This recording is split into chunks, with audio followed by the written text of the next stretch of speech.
guys watching the Predator 10-ball tournament?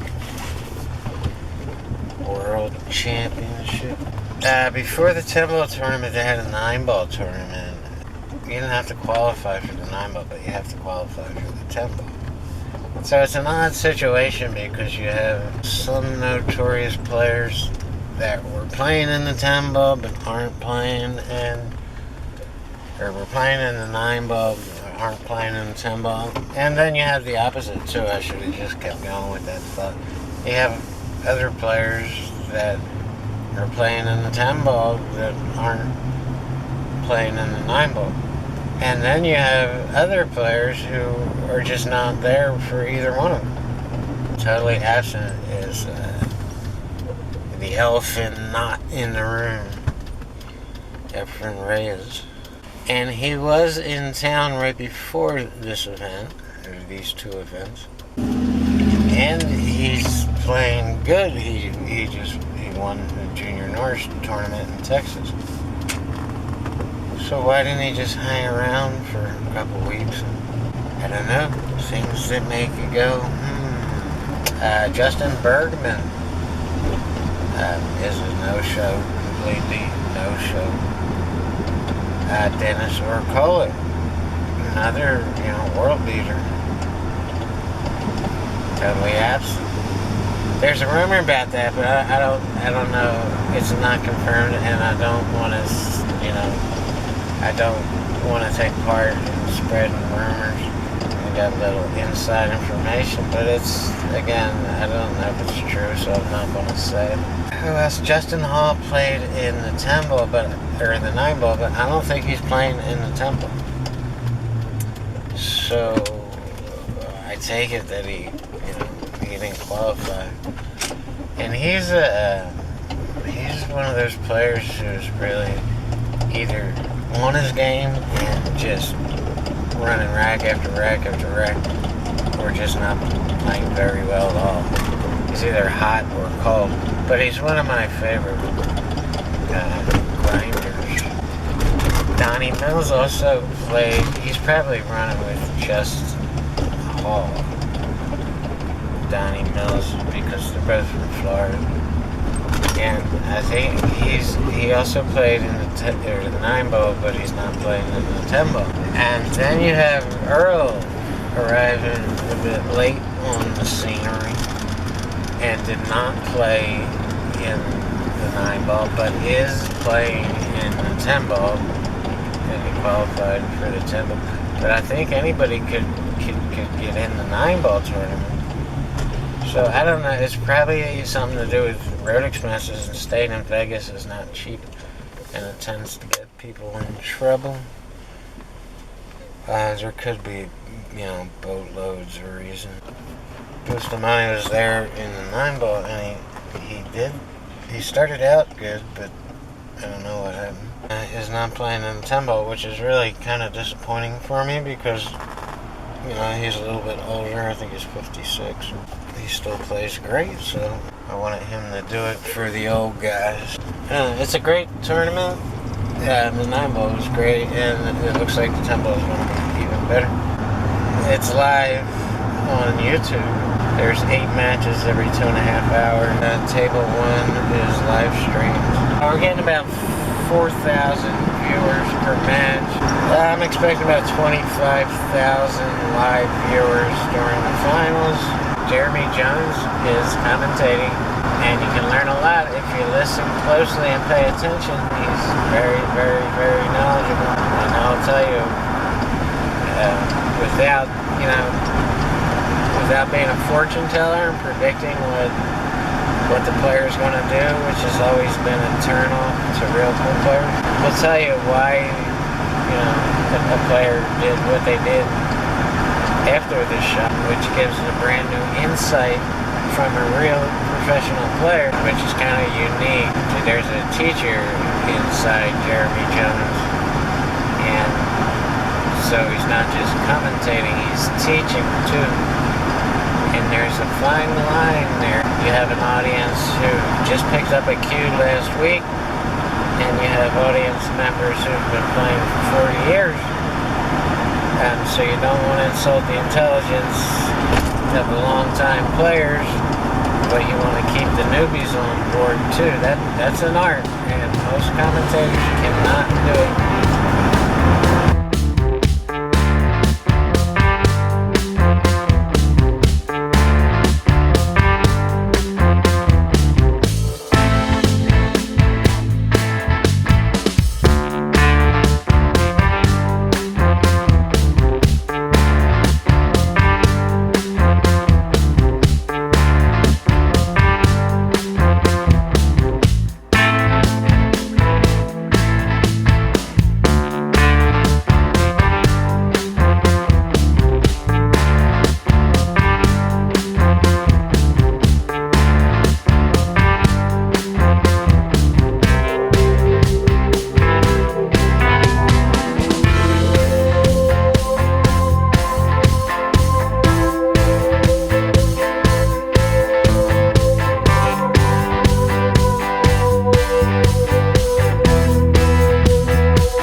That long intro pretty much has nothing to do with this video.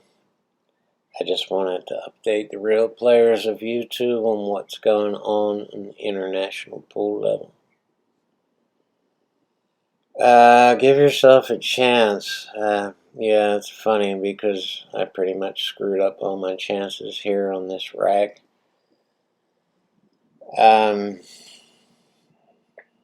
Let's just start rolling it and pick it up where it's relevant. This is just pretty much draw back a couple inches for a shot on the 2, but here's where it starts to become relevant. Alright, here's where my logic went wrong. And I guess it might get a little complicated here on your level of play, depending on how advanced you are in your pool game and your thinking. At first thought, you just want to trickle down on the 2 ball, and this was my thought, because the 4 and the 5 are on the same side of the table. So this 6 ball becomes a scary beach ball issue that we want to avoid. So your first thought is stay on this side of the table just to avoid that 6, which would therefore mean get straight in on the 4 so you can draw back and have a shot on the 5 without worrying about this 6 ball, right? Well, that's what I was thinking, but my thinking needed to go a step further, and I'll show you what we mean when we get there. Yeah, I just didn't think deep enough when I was analyzing this run out. And that looks right because that's the angle you need to get back on the 4, but in reality, you don't want to get straight in on the 4, and I'll show you why. You see this window between the 6 and the 7? Well, this is the angle you want to shoot this 5 because that would make it easy to get on the 6, which therefore becomes easy to get on the 7, and the rest of the rack is just simple. So instead of shooting to get straight in on the 4 and staying on that side, we should have shot to get not straight in, but almost straight in, just to come back for about center table and the second dot to shoot this 4 to draw back and play the line off this angle right here. This is the line you want. So how do we get there off the 4 ball? And it's just bouncing off this rail and coming back at this angle to have a shot at the 5. And from that position we could have drew back and played a straight in shot on the 6, or we could just go 2 rails and come back again for a straight in shot on the 6, which would have made it simple to get from the 7 to the 8, and a straight in shot on the 8 for a straight in shot on the 9. So my logic was off. It's all there is to it. So here I am long on the 3 so I can get straight in on the 4 when I should have been straight in on the 3 so I can get a little bit longer on the 4 and play the line out here for the 5. Just didn't think it through far enough. There's not much more to it.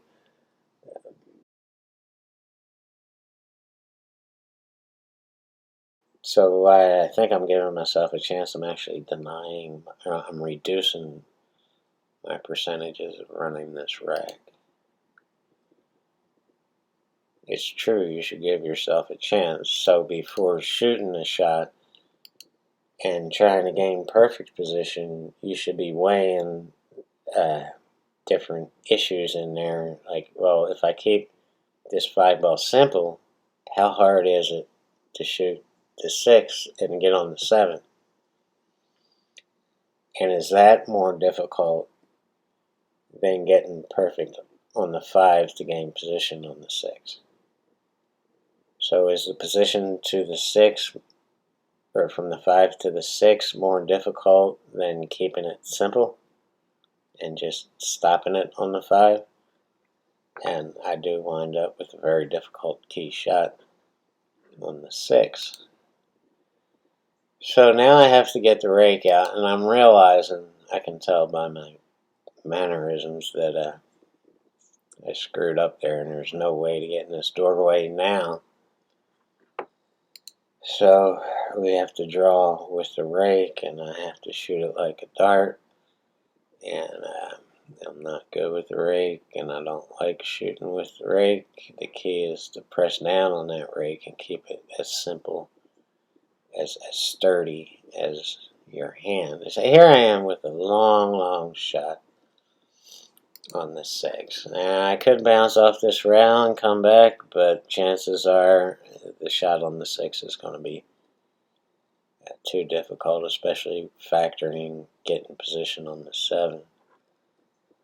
Can I still spin it? I know I'm going to wind up hitting, if I try to go 2 rails and back out, I'm going to wind up hitting that 7. And now that's the beach ball. So give yourself a chance. Instead of forcing position on the 6, let's just stop it on the 5 and take this long shot on the 6.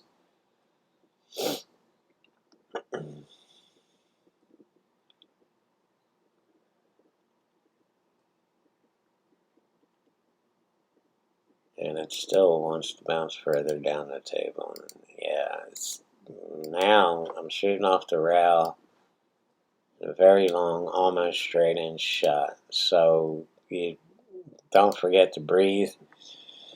You should be getting a ton of oxygen into your lungs and up to your brain. Keep that bridge hand sturdy on the table. Don't twist your wrist. Don't jump up. And on and on and on. It's all about self-talk. Keep a straight stroke. Don't let your tip come up. Don't get too nervous. There ain't nothing to it. It's actually a really, really tough shot. But all we have to do, I'm telling myself here, all I have to do is let the weight of the cue ball do the job and push that 6 to the pocket, which is the correct thing to think. And therefore, you can just put all your focus into keeping a straight stroke and hitting that 6 ball precisely where it needs to be hit. Ain't nothing to it, boys. You can do this. I would practice this shot. And not just once or twice, but all day long. Dedicate a day to shooting that long, straight-in shot. It's a real tester. So now, here we are on the 7, and ain't nothing but spinning it back for a straight-in shot on the 8, which will leave you straight-in shot on the 9, and just a stop shot on the 8. And that's what I tried to do, but I didn't juice it enough, and I didn't hit it hard enough. So here we are again, and we have a pretty difficult. I mean, the 8 is very makeable. The problem is getting on the 9. So here again, you're factoring. Do I just give myself a difficult shot on the 9 and give myself a chance, or do I take a bigger chance and go to this rail all the way back down table and all the way back up table? This 8 ball is impossible to spin around. You can't spin the cue ball around the 9 ball, which normally I would do if I had less of a cut here, but you're pretty much skimming, cutting the paint off this 8 ball.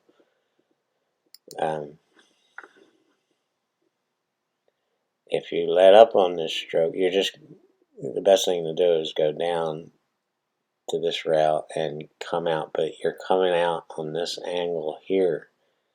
So the longer you go back down table, the more difficult of a shot you're going to have on the 9 ball. The bigger cut you're going to have. But you could hit it really hard and put a lot of top on it and go down to the side rail, down to this end rail, and bounce back up table somewhere around here. Too much can go wrong if you go up and down the table a couple times. So I know what I want to do, and I'm putting a lot of right-hand English on this to kill it, and it just doesn't grab while the video is pausing. And you can see the longer that goes, the more difficult. So the right-hand English did hold everything up and slow the cue ball down. Yeah, this is not an easy cut. It might look like an easy cut on this camera angle, but it's not.